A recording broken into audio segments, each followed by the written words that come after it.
What's good, yo? Camelo here. I want to take a second to talk about Justice League, the Snyder Cut. I gotta say, as a fan, I'm pretty excited. One thing I want to just get out of the way, I think it's fantastic that Zack Snyder got to come and finally complete his vision despite all these tragic setbacks. And what we get here is a really amazing, really cool piece of film. I am going to go into spoilers, so if you just don't care, you haven't seen it yet, pick and choose. We're going to go ahead and dive into this thing. First and foremost, this is infinitely better than the Justice League we got back in 2017. Zack Snyder's original vision makes an awesome and epic return here.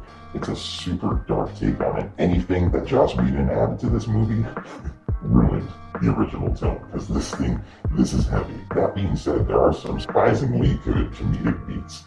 That's funny, I was like, I didn't notice it was a Zack Snyder thing. And this movie is long. It's 4 hours, but split into parts. So it kind of feels more like you're watching a TV show, but it greatly works to the benefit of the film.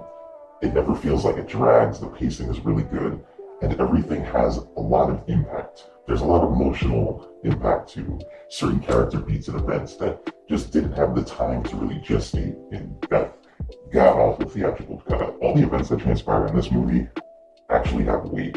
They feel earned, and every character gets their time to shine. Wonder Woman gets to go beast mode on a whole bunch of terrorists in an R-rated scene that, damn, I really wish 1984 was like that. She also gets to make use of her archaeological skills to figure out the backstory behind Darkseid and the first attack that happened on Earth. She gets to do a little bit of Tomb Raider. Darkseid is in this, just bits and pieces, but the presence that he has is really terrifying. Steppenwolf is a legitimately threatening villain this time.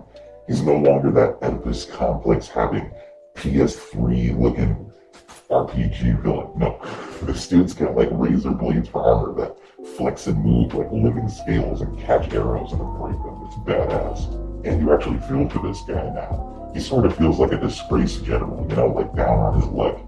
I actually felt kind of bad in some of the scenes where he's having these like Zoom calls with Desaad and then Darkseid later on, and he just can't help but like fanboy in front of him, just like, oh my god, Darkseid, you're so cool. Oh, I wish I could be like you, Darkseid, you're so cool. The Flash has an amazing, beautifully directed scene that I have to admit, the first time I watched it, I just kind of laughed at it.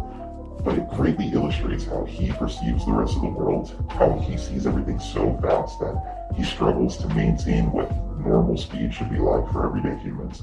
And also his abilities are so insanely powerful that just to save Iris West, he has to like gently poke her down into a way that he's not going to transfer like killing energy to her, unlike A-Train from The Boys. And Ezra Miller's casting works infinitely better here than in the Justice League cut. There's some jokes that he makes that actually feel earned, because now we know what it feels like to be the Flash. Cyborg is an actual character. Man, kudos Ray Fisher. He is the heart and soul of this movie, dude. Some of his scenes are just so heartbreaking, so relatable. When he goes ahead and just stacks bands for this woman who's like really going through the struggle, trying to take care of her kids with a dead-end waitress job and getting evicted. That shit was dope, man. His whole experience with his mom, his father, how that whole resolves by the end. It's just, I can't believe they got rid of that in the original cut. It's a travesty. Ray Fisher kills it in this movie. Ben Affleck is Batman too. Here we don't get the low-tier Tony Stark Iron Man that Joss Whedon was trying to do.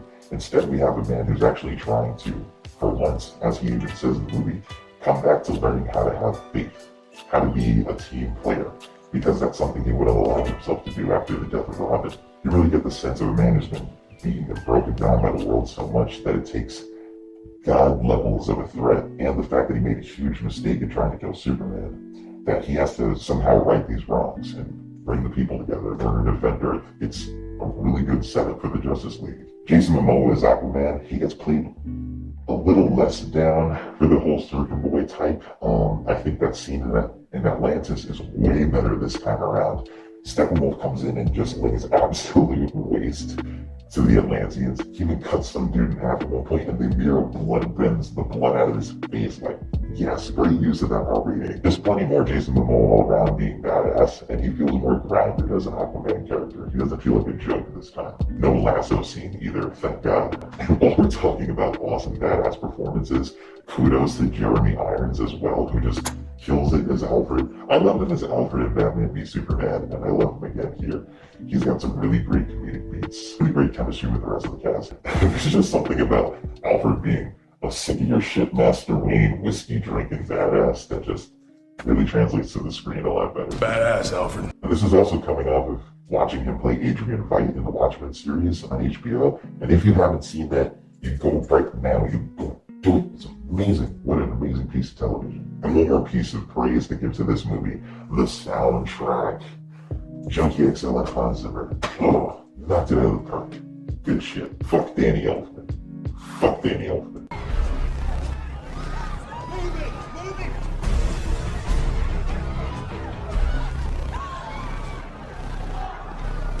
Excuse me.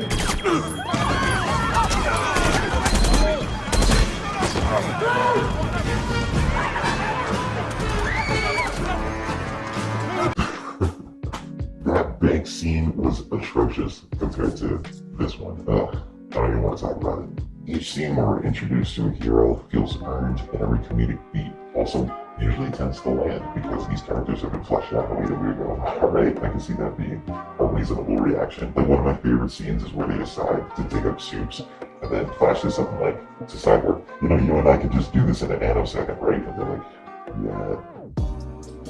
Okay, because they realize it'd be super disrespectful to just do that with their powers. Instead, they take the time to bond over the body of one of their favorite heroes. It's even the point where Flash goes to say something about Wonder Woman, like, hey, I'm not the headache, you think I should go for a younger guy? And then Cyborg is like, she's 5,000 years old, Barry. Every guy's a younger guy. The team dynamic between them is so much more fleshed out. In each stage of their journey, where they start to fight Steppenwolf, their cooperation goes from being a mess to somewhat of gelling together, and then finally at the end, everybody plays a major part. Even the parademons. One of the parademons, you actually get a shot of him kind of looking at the Flash running around and like gauging. He's like, okay, right there, I think I'm gonna hit him, and then he nails him. And if it weren't for Batman coming in to save Flash's life at that point, the Flash would not have been able to run back in time and save everybody else at the end. What? Then Cyborg gonna pull apart the boxes with the help of Superman. It's just, oh, and then Aquaman stabs Steppenwolf through the back. Superman punches him over into Darkseid's portal, and then Wonder Woman goes for the decapitation. It's so good. It was the Justice League. We finally got it. Complaints, some weird things. That weird sweater sniffing scene. The hero's not exactly British accent. I don't know what the hell was going on there. We don't really like him for that extreme close-up of that one sesame seed. The Zack Snyder sesame seed, the 300 sesame seed. Martian Manhunter for like no reason. Okay, I can't lie, I'm glad that Zack Snyder did include him to show like what he wanted to do, but it takes away from an otherwise really good scene between Martha Kent and Lois Lane, where they sort of bond over Superman's death, and she's like, yeah, you gotta come back into the fold, girl, you know, like come back to the world. And then it's just Martian Manhunter's like, yeah, you have a part to play, Lois.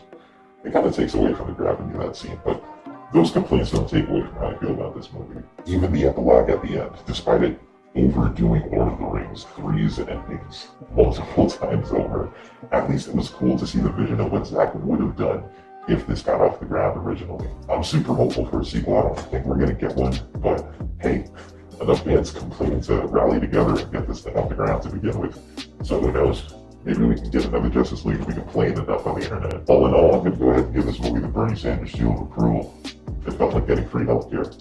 That's it for Justice League, the Snyder Cut. Up next time, I'm gonna be going ahead and doing Godzilla vs. Kong, so stay tuned for that one. We will return to Monkey. Okay, later.